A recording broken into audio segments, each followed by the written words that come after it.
Hello and welcome back, YouTubers. I'm Protomario, and today's video is going to be over Apple launching a Twitter account dedicated to gaming. This might hint at Apple TV for games, as many are speculating. The Twitter account is called @AppStoreGames, and apparently a lot of people are thinking that this is going to make Apple TV focus on games. Now, Apple has had a failed console in the past, as many people may or may not be aware of. It is called the Apple Pippin. It was horrible, a very horrible idea. It was a CD, PC-based pile of garbage. If you look up pictures on it, you'll probably laugh your ass off. Honestly, I don't know what Apple was thinking, but these were during the days where those giant Macs with the coloring on them were popular. And yes, many people bought those. So at the end of it, you have to ask yourself, what the hell were you thinking, Apple? And what the hell are you thinking now? Even though the iOS may be a prominent gaming kind of thing, there are many Android boxes, Apple, and you know this. You understand this. Why do you think your OS is going to be magically better if you can't have an open-ended format? With this type of device, you probably would have to hack it and crack it just to put an emulator and ROMs on it, whereas with Android, you really don't have to do that because Android is open source and iOS is not exactly. So why am I talking about this? Why is this important? Because this is just going to oversaturate the market more. No offense to Apple users out there, but you're not as big as PC-based and you're not as big as Android based just due to simple numbers. The people who use iOS and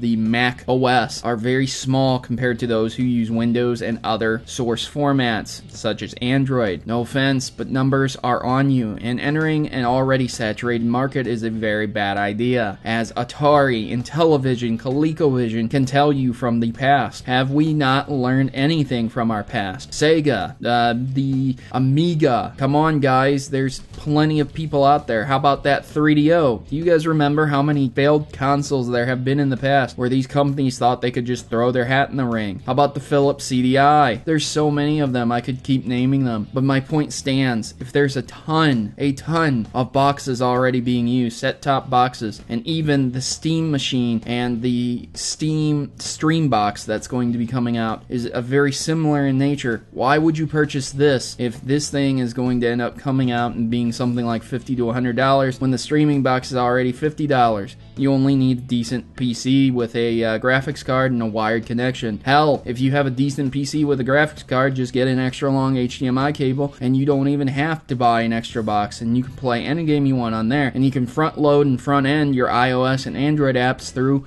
applications on your computer, and there you go. You really don't have much of an issue. If you're smart enough, you can even fix all the resolution issues without having to purchase this closed-end device. So I'm not really sure if Apple TV and its set-top box is going to come out and become a console, but those are my thoughts and opinions about it. And I hope you enjoy this commentary, ladies and gentlemen. Honestly, if you happen to have one of these devices and you're thinking about making it into a personalized iOS front-end device, or you're using your Mac as a gaming device, please leave your comments in the section below. I can be wrong about anything. I'm not 100% right, and I am not God, so I'm not all-seeing and omnipresent, omniscient, and things of that nature. So please correct me if I made any mistakes in the comment section below, because I have no problem taking criticism. Thank you very, very much for watching, and I appreciate your views and your counter-arguments. I've been your host, Protomario, and I'm signing out. Good gaming, and God bless. And now, the important decision of joining the Maverick Rebellion. We are a tight group of individuals who rebel against stereotypes and greater evils that are commonly accepted. ISPs, children being conned out of games, sexism in video games. Enough is enough, and the Mavericks have had it. If you choose to subscribe or stay subscribed, you are joining the fight against injustice by watching my numerous video topics, from net neutrality to publishers covering up botched releases. The Mavericks are always informed on the issues plaguing your gaming experience today. So don't be left out in the cold, and don't let those people keep you down. Join the Maverick Rebellion today and become a member of the community that will listen and engage with you. What are you waiting for? Just click subscribe and you'll be in good company. Mavericks unite!